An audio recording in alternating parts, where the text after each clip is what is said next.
Olá, eu sou Giovana Jéssica Alves Oliveira e estarei fazendo a socialização do estágio curricular obrigatório 2 nos anos iniciais do ensino fundamental. A área de concentração escolhida foi a de metodologia de ensino, que é uma área com ampla gama de opções para a gente poder se trabalhar. É uma área que também está muito voltada para as práticas dentro de sala de aula. E o tema dentro dessa área de concentração foi o de processos de alfabetização e letramento. Seguindo aqui para a justificativa, este trabalho se justifica-se pela relação entre o tema proposto e a turma que foi realizado o estágio, porque o estágio foi realizado na turma de primeiro ano, e o tema é processo de alfabetização e letramento. Ou seja, é uma turma que nós sabemos que é iniciado o processo de alfabetização e letramento, e por isso a escolha do tema, pois com o aprofundamento da fundamentação teórica embasado no tema, a gente consegue aplicar em sala de aula o que a gente aprende durante as pesquisas na fundamentação teórica. Além disso, durante a pesquisa e a construção da fundamentação teórica, é possível conhecer vários métodos de alfabetização e letramento que o professor pode estar aplicando dentro de sala de aula em turmas de primeiro e segundo ano, tendo em vista que é necessário utilizar vários métodos de alfabetização, não somente um método, porque não existe só um método, e um método apenas não funciona para alfabetizar as crianças. Essa conclusão se deu também durante a construção da fundamentação teórica e o processo de pesquisa em si. Seguindo aqui, nós temos os objetivos do estágio, que primeiramente temos os objetivos de ensino, que é realizar pesquisas sobre a alfabetização e letramento, depois elaborar práticas a partir do tema proposto, ou seja, dentro da turma de primeiro ano, montar planos de aula em cima do que foi alcançado durante a pesquisa, quais são os métodos de alfabetização, os métodos de letramento e aplicar esses métodos na turma de primeiro ano. Entender a importância do professor ser observador e pesquisador, ou seja, se dentro da sala de aula está havendo muitos atrasos da questão da alfabetização dos alunos, alguns alunos não estão conseguindo interpretar, acompanhar um processo de letramento em si, o professor deve observar e pesquisar novas formas de alfabetizar e letrar seus alunos. Ele tem que perceber onde está a dificuldade, como que esse aluno pode aprender de uma forma diferente, porque cada aluno ele aprende de uma forma diferente, de um tempo diferente, mas o professor tem que se atentar, porque se o aluno está tendo muita dificuldade, então ele tem que pesquisar mais sobre por que essa dificuldade está acontecendo. Pode ser que o aluno eles tenha problema de atenção também, o déficit de atenção que falamos. E ele tem que aprender a ser observador, ele não pode simplesmente deixar a sala sem observação e acompanhamento. Ele tem que observar cada aluno, porque cada caso é um caso. E depois temos aqui realizar planos de aula, como eu comentei, que foram elaborados durante a construção do projeto de estágio, e zelar para que os estudantes alcancem os objetivos de aprendizagem, ou seja, verificar e zelar se eles alcançaram os objetivos que eu propus no plano de ensino, nos planos de aula. E daqui dos objetivos de aprendizagem, tem envolver-se com práticas de leitura, escrita e interpretação, ou seja, eu procurei levar atividades que envolviam a leitura, porque na sala de aula tinha alguns alunos que já sabiam ler e tinha uns que já estavam caminhando já. Eles estavam na fase silábica alfabética e tem alguns que ainda estavam na fase pré-silábica ainda, né? Mas a atividade de leitura em si, independentemente de que fase a criança esteja, é muito importante, porque ela vai ter contato com a leitura, contato com o lúdico, com a história, vai trabalhar a imaginação, a concentração, vai criar o gosto pela leitura. Temos aqui também manifestar atitude de participação e cooperação, ou seja, eu procurei montar atividades que envolviam jogos, que envolviam trabalhos em grupo, porque eu percebi que na sala de aula a professora deixava os alunos fazer muita atividade sozinhos, e quando eu estive lá durante a observação, eu vi que eles sempre se juntavam para fazer as atividades. Então, durante as minhas regências, eu procurei juntar os alunos para ver se eles manifestavam essas atitudes de participação e cooperação. Entender a utilidade da matemática no dia a dia, apreciar conhecimentos sobre ciências naturais, adquirir manuseios de conhecimentos geográficos. ou seja, atividades objetivos de aprendizagem voltados para as disciplinas de matemática, ciências e geografia, que também estão presentes nas turmas de primeiro ano. E compreender acontecimentos históricos é um objetivo que está dentro da disciplina de História.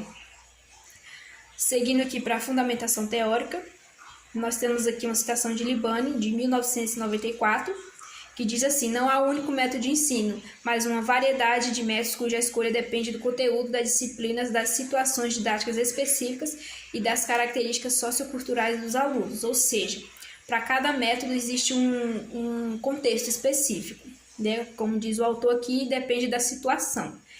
E não depende apenas não tem apenas um método, existem vários métodos. E o professor deve observar em qual momento ele deve aplicar cada método e qual método ele escolher, na verdade. A alfabetização aqui, temos aqui uma citação de Martins et al. De 2012. A alfabetização envolve codificação e decodificação de sinais linguísticos, ou seja, o ato de ler e escrever em si, além de combinar sinais e outras técnicas de escrita, como a construção de frases e texto. Ou seja, aqui temos aqui o conceito de alfabetização, que é a decodificação e codificação de signos, né? O aluno saber quais as letras, saber o som das letras, saber ler, né? Ler a questão da fonética. Já o letramento, ele envolve um significado mais amplo, que é um termo que significa usar a leitura e a escrita de forma crítica e ativa, ou seja, ele vai pegar o letramento, o processo de letramento que ele sabe ler e escrever, ele vai pegar e vai usar essa prática no contexto social, né, cultural. Isso é que é o significado de letramento, porque não basta apenas o aluno ser alfabetizado, saber ler e escrever, ele tem que saber também usar a leitura e a escrita no seu dia a dia. E aqui temos aqui uma citação indireta de Alves e Trent, de 2021, que existem os métodos sintéticos e analíticos, que se subdividem em categorias específicas de cada grupo.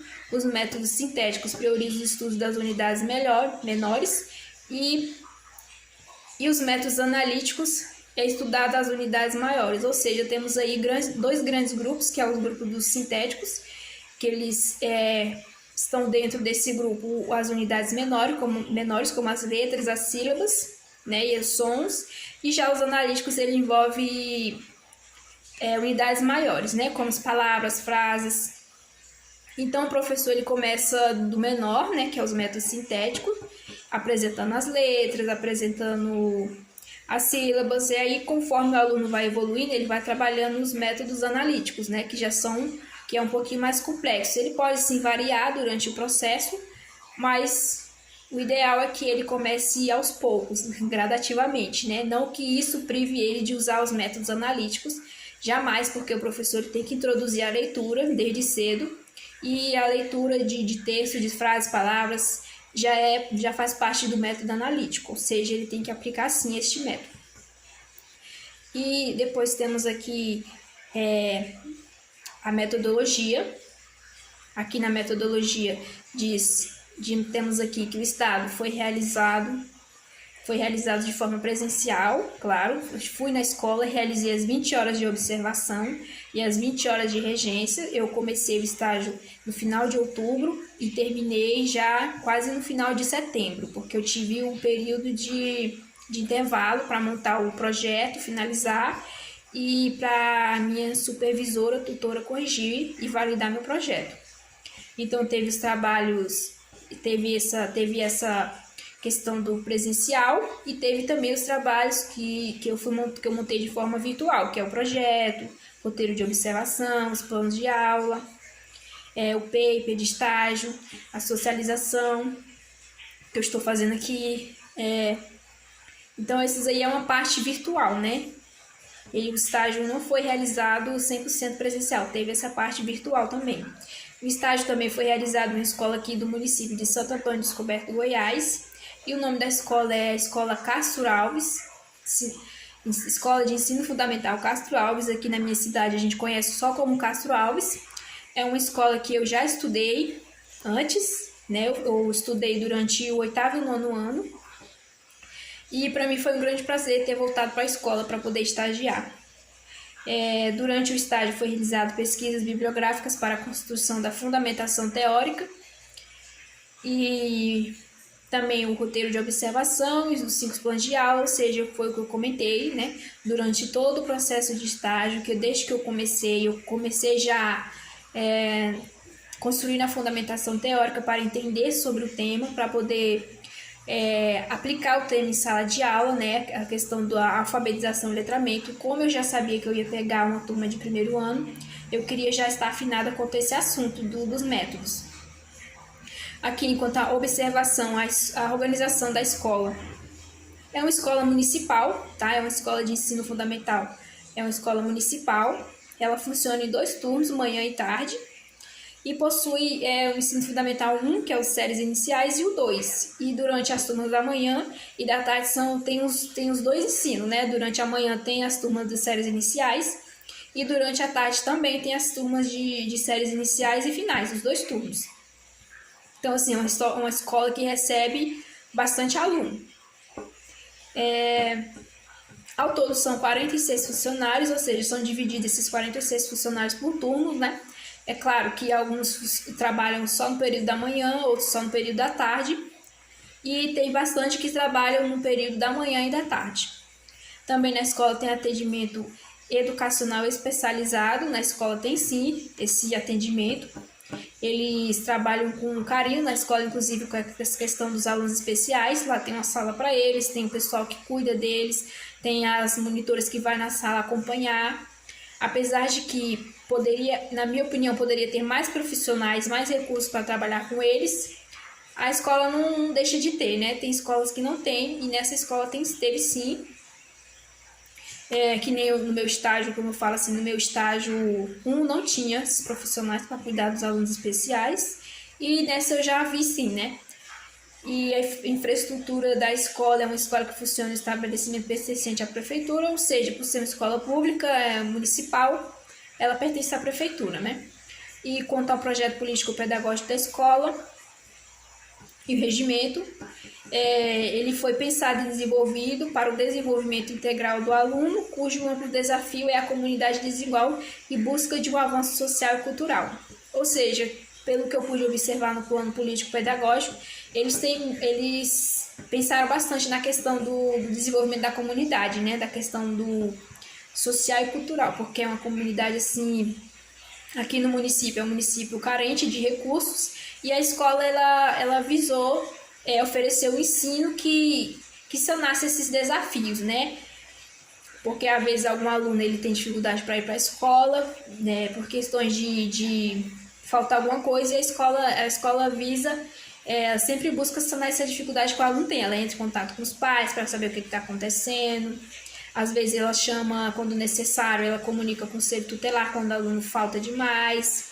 Ela desenvolve planos de aula de ensino que trabalham a questão do educação financeira. Aqui no município tem projetos de educação financeira. Inclusive, durante meu estágio, eu pude ver a equipe da secretaria escolar aqui do município. Ela foi na escola, deu uma palestra da questão da educação financeira, né? E que temos aqui, seguindo adiante, a característica do professor regente.